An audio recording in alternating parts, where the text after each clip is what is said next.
Hello students, मैं अंजलि पयाल स्वागत करती हूँ आपका आईसीटी वर्चुअल क्लासरूम देहरादून से। कैसे हैं आप सब लोग? उम्मीद करती हूँ आप सब लोग अच्छे होंगे और अपनी लाइफ में बहुत बेहतर कुछ कर रहे होंगे। ठीक है, जैसे कि आप सभी लोग 10th क्लास को पास करके 11th में आए हैं, तो पहले तो सभी बच्चों को शुभकामनाएं। ठीक है, अभी यहाँ पर 11th में आपका क्या होता है, 10th तक आप नेचुरल साइंस का एक सब्जेक्ट पढ़ते हैं साइंस के नाम से, ठीक है ना, विज्ञान। 11th में आपकी विज्ञान की अलग अलग ब्रांचेस हो जाती हैं, ठीक है, जिसमें कि मेनली 3 ब्रांचेस आपकी बनती हैं, फिजिक्स, केमिस्ट्री और बायोलॉजी। ओके, बायोलॉजी में बच्चे ऑप्शंस भी रखते हैं कि कोई मैथ्स ले लेता है, कोई बायोलॉजी ले लेता है, ठीक है ना। साथ में केमिस्ट्री और फिजिक्स तो कंपलसरी होता है कि वो आपको पढ़ना ही है। तो यहाँ पर बच्चे मैं आपको केमिस्ट्री पढ़ाऊंगी, ठीक है ना। केमिस्ट्री में आपका जो पहला चैप्टर है, some basic concept of chemistry, वो हम आज यहाँ पर स्टार्ट करेंगे। यानी कि जो आपकी विज्ञान की एक शाखा है रसायन विज्ञान, वो उसमें हम क्या क्या पढ़ेंगे, वो क्या होती है, उसको हम यहाँ पर आज स्टार्ट करेंगे। ओके, तो आइए चलते हैं स्मार्ट बोर्ड की ओर।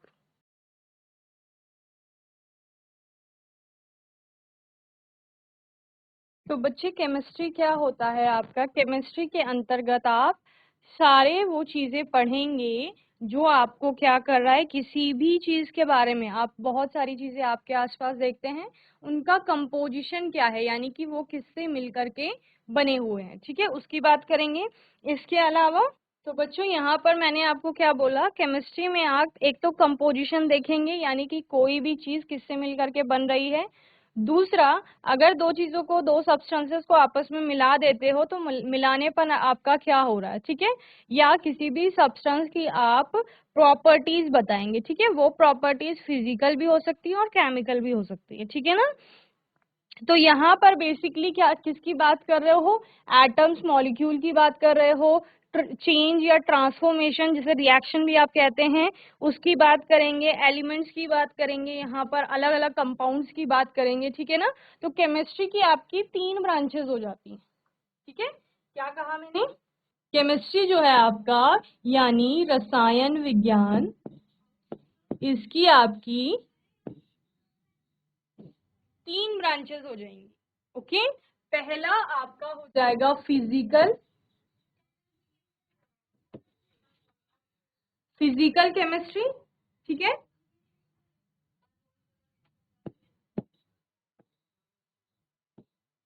दूसरा आपका हो जाएगा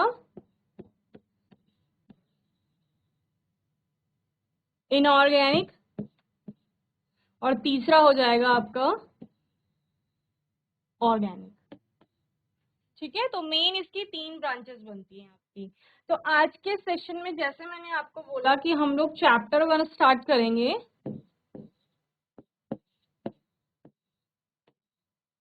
जिसमें हमने सबसे पहले केमिस्ट्री की बात की कि केमिस्ट्री आपका क्या होता है। ओके, यहाँ पर हम सबसे पहले फर्स्ट चैप्टर में मैटर की बात करते हैं। किसकी? मैटर, जिसे द्रव्य या पदार्थ भी आप लोग कहते हैं, ठीक है ना।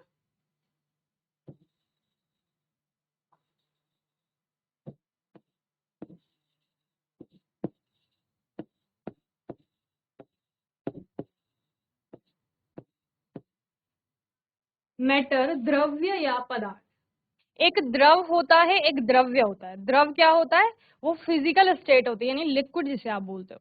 ओके, और द्रव्य किसे कहा जाता है? ये मैटर को कहा जाता है आपका, ठीक है। अब ये आपने 9th क्लास में भी पढ़ा है, मैटर किसे बोला जाता है?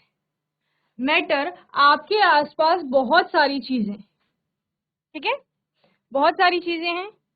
सपोज आपके पास एक पेन है, ये सपोज आपका कोई पेन है। ओके, ये पेन को अगर आप वेइंग मशीन में रखोगे तो इसका कुछ ना कुछ वेट आएगा, यानी इसमें मास है। क्या है इसमें? मास है, यानी कि द्रव्यमान है। ओके, अगर आप इस पेन को बॉक्स में रख रहे हो अपने, तो ये बॉक्स में क्या कर रही है? जगह को वहां पर घेर रही है, ठीक है ना।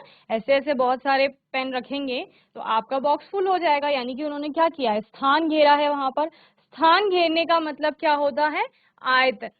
ओके, तो यानी ऐसा कोई भी जो चीज आप बोल रहे हो, या ऐसा कोई भी सब्सटेंस जिसमें द्रव्यमान है और जो स्थान घेरती है उसको आपका क्या कहा जाता है? पदार्थ कहा जाता है, यानी कि मैटर कहते हैं। ठीक है ना? तो क्या लिखेंगे बच्चों? कोई भी वस्तु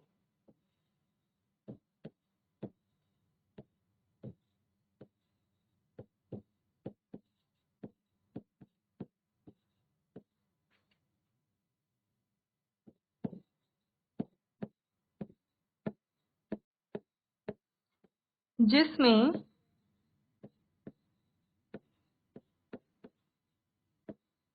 द्रव्यमान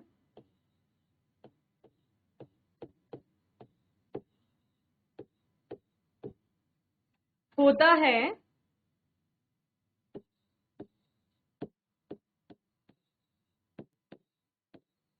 तथा जो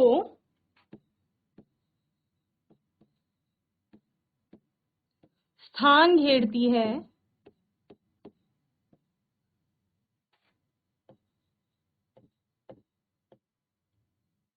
उसे आपका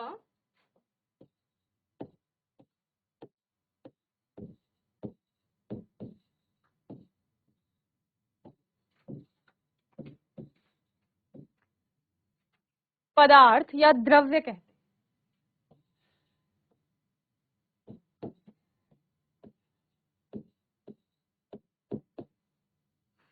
ठीक है? तो आपके आसपास बहुत सारी चीजें हैं। जिस चेयर पे आप बैठे हो, जो टेबल आपके सामने है, सब में क्या है? सब में द्रव्यमान है और सब क्या कर रही हैं? आपका स्थान भी घेर रही हैं कुछ ना कुछ। तो सारी चीजें क्या होती हैं? आपकी पदार्थ होती हैं। ठीक है ना? जैसे आप क्या बोलते हो? जैसे आप बोलते हो कि हम बैलून में एयर को ब्लो करते हैं, हवा को भरते हैं हम गुब्बारे में। अब हवा तो हमें दिख नहीं रही है, लेकिन जब हम हवा को गुब्बारे में भरेंगे तो क्या होता है? गुब्बारे का जो साइज है वो धीरे धीरे बढ़ता जाता है। ठीक है? इसका मतलब क्या है? हवा ने आपका वहां पर स्थान को घेरा है, तो हवा भी आपका क्या हो गई? एक पदार्थ हो गई। ठीक है ना? मैंने क्या बोला? आपके पास एक बैलून था, इसको आपने क्या किया? इसमें आपने हवा भरी। ओके? तो हवा ने क्या किया? वहां पर स्थान घेरा। तो यानी हवा भी आपका क्या हो गई? पदार्थ। तो उदाहरण लिख लीजिए कुछ भी। पेन हो गया, हवा हो गई, जल हो गया, आपकी पुस्तक हो गई। ठीक है? कुर्सी जिसमें आप बैठे हो, मेज जिसका आप प्रयोग कर रहे हो, सारी चीजें आपकी क्या हैं? पदार्थ है। ओके? चलिए चलिए नोट करेंगे जल्दी से। अब आप क्या करेंगे? पदार्थ आपके अलग अलग प्रकार के होते हैं। जैसे यहाँ पर देखो, एक आपका पेन है, एक हवा है, एक जल है। तो तीनों में अपने अपने गुण है ना? हवा का के अपने गुण हैं। जब आप जल की बात करोगे तो उसके अपने गुण हैं। जब आप पेन की बात कर रहे हो तो उसमें कुछ और गुण हैं। तीनों में गुण कैसे हैं? अलग अलग है। ठीक है? तो चूंकि वो अलग अलग गुण रख रहे हैं तो हम उनको पदार्थ के अलग अलग प्रकार में रख सकते हैं, है ना? जब वो भिन्न है एक दूसरे से तो हम क्या करेंगे? पदार्थ को क्लासिफाई करेंगे, यानी कि वर्गीकृत करेंगे। वर्गीकरण हम क्यों करते हैं किसी भी चीज का? एक सिस्टमैटिक नॉलेज को गेन करने के लिए। ठीक है? एक क्रमबद्ध अध्ययन हमें प्राप्त हो सके, या फिर आप क्या कहते हो कि हमें डीप नॉलेज मिले और कम टाइम में अच्छा खासा नॉलेज हो जाए किसी चीज का, इसलिए हम क्लासिफाई करते हैं। ठीक है? तो यहाँ पर भी आप क्या करोगे? मैटर यानी पदार्थ को क्लासिफाई करोगे। ओके?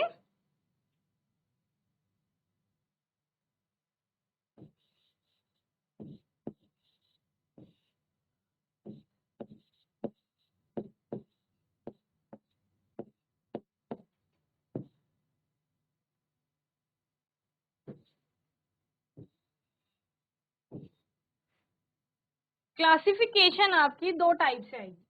सबसे पहले क्या करोगे? आप भौतिक गुणों के आधार पर इसका वर्गीकरण करोगे। ठीक है?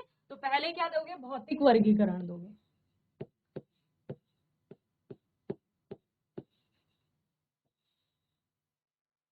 ओके। फिर उस पदार्थ को तोड़ कर देखेंगे कि उसके अंदर क्या है, तो हम देंगे उसका रासायनिक वर्गीकरण।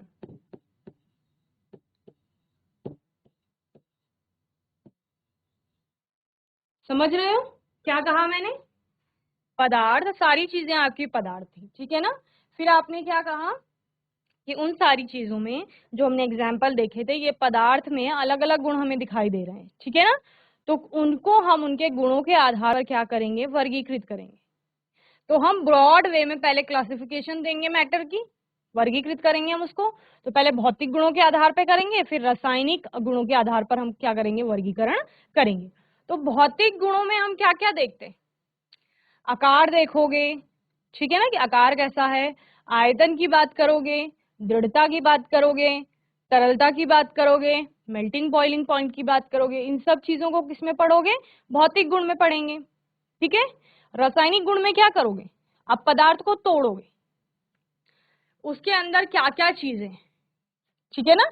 यानी अगर हवा की बात कर रहे हैं तो हवा का कंपोजिशन क्या है, हवा में हवा किससे मिलकर के बन रही है। अगर जल की बात कर रहे हैं तो जल किससे मिलकर के बना हुआ है, समझ रहे हैं। तो इस तरह से आप क्या करोगे, क्लासिफिकेशन दोगे। तो पहले भौतिक जो हम वर्गीकरण करते हैं, भौतिक वर्गीकरण में हम क्या करते हैं, भौतिक अवस्था के आधार पर वर्गीकृत करते हैं। और भौतिक अवस्था आपकी मोस्टली 3 होती हैं,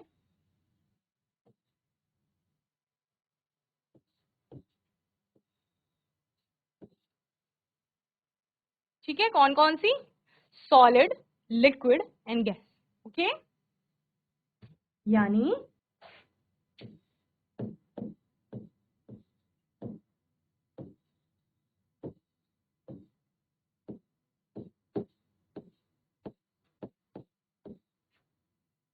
ओके, ठोस, द्रव और गैस आपकी क्या हो गई, भौतिक अवस्था के आधार पर आपने पदार्थ को वर्गीकृत कर दिया, ओके।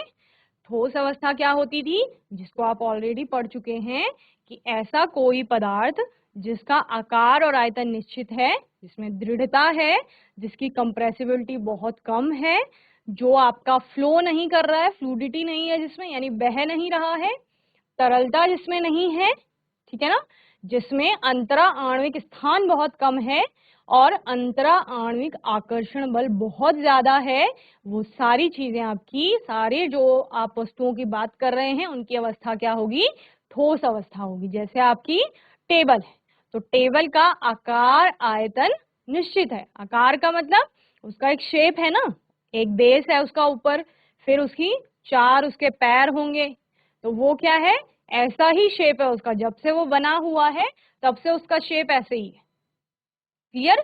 दूसरे रूम में ले जाएंगे तब भी उसका शेप यही रहेगा। तो आकार कैसा है उसका, निश्चित है। जितनी जगह वो इस रूम में आपका कवर कर रही है, उतना ही वो नेक्स्ट रूम में भी कवर करेगी। तो यानी आयतन भी उसका कैसा है, निश्चित है। दृढ़ता है उसमें, अगर हम उसको दबाएंगे तो मेज का आकार थोड़ी बदल जाता है, ठीक है ना।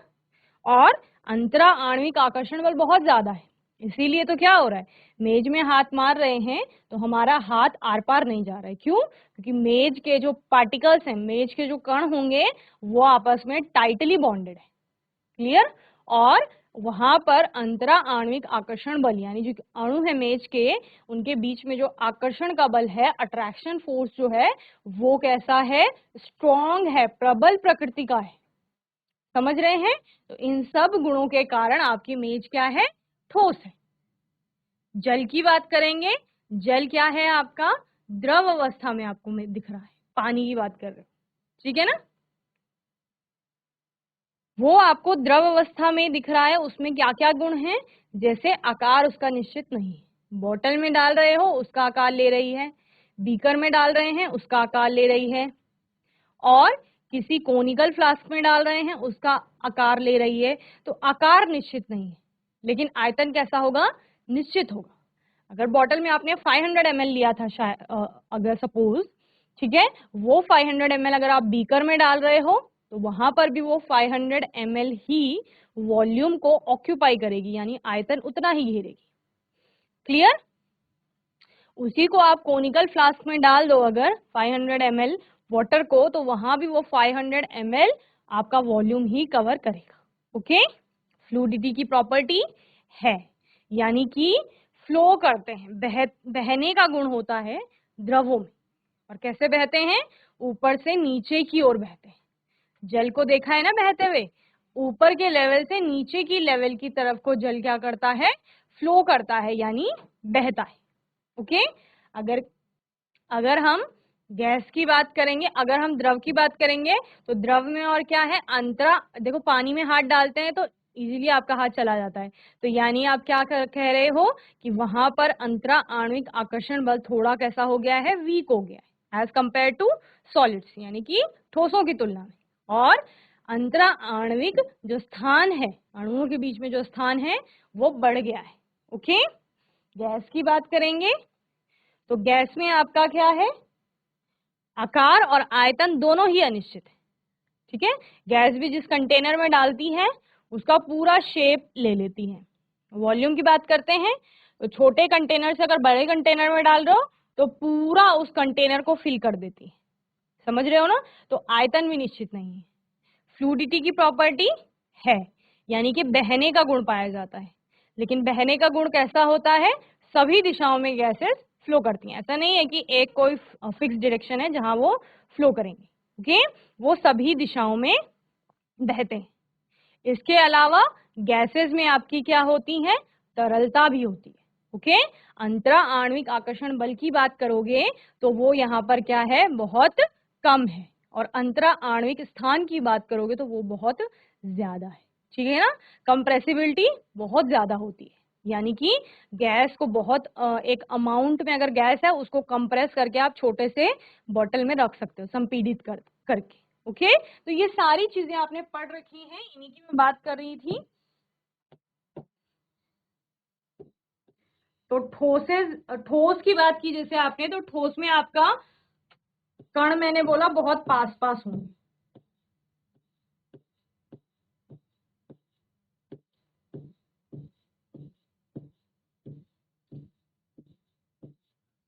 ठीक है, द्रव की बात करेंगे। द्रव में कण अब थोड़ा, कण या अणु जो भी बोल रहे हैं, वो थोड़ा दूर दूर चले गए, यानी अंतरा आणविक स्थान क्या हो गया? अधिक हो गया। ओके, और आकर्षण बल क्या हो जाएगा? कम हो जाएगा। गैस की बात करेंगे तो गैस में कण और दूर चले गए।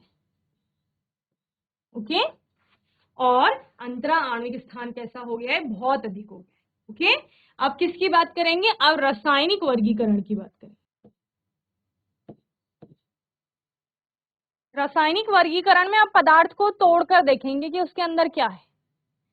तो ये दो प्रकार के आएंगे, या तो पदार्थ में आपको एक ही प्रकार के कण मिलेंगे, जब उसमें एक ही प्रकार के कण या अणु हैं, परमाणु जो भी हैं, पार्टिकल्स हैं एक ही प्रकार के, तो उसको आप क्या बोलेंगे? शुद्ध पदार्थ बोलेंगे। प्योर सब्सटेंस भी आप जिसे बोलते हो। शुद्ध पदार्थ का मतलब क्या है? एक ही टाइप के पार्टिकल्स, दूसरा टाइप है ही नहीं। और अगर दूसरे टाइप का कुछ है तो उसको क्या कहा जाएगा? मिश्रण कहा जाएगा। ठीक है, अब यहां पर मिश्रण आपका दो प्रकार के आएंगे। ओके, और शुद्ध पदार्थ भी आपके दो प्रकार के आएंगे।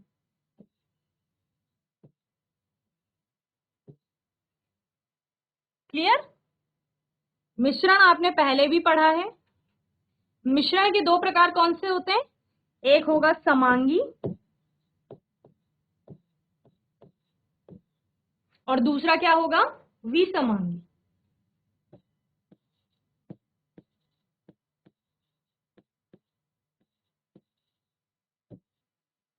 दूसरा क्या होगा?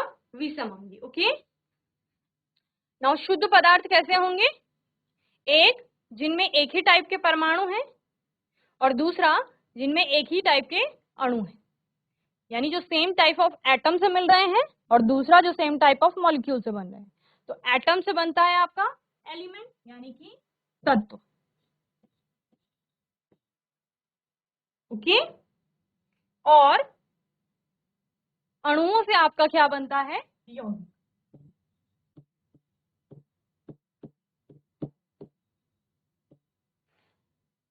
क्लियर? नाउ तत्व को आप फर्दर क्लासिफाई करते हो 3 प्रकार से और यौगिक को क्लासिफाई करते हैं 2 प्रकार से। क्लियर? तत्वों के 3 प्रकार कौन से हैं जो 10th में पढ़े थे? धातु, अधातु और उपधातु।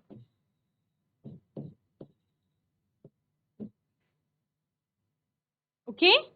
यौगिक 2 प्रकार के होते हैं, एक होते हैं कार्बनिक जो कार्बन से बने होंगे और दूसरे होंगे अकार्बनिक।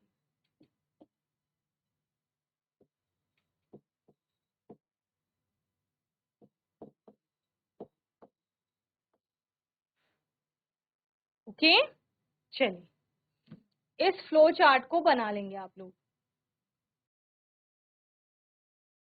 तो बच्चों मैं उम्मीद करती हूँ आज का सेशन आपको अच्छे से समझ में आया होगा।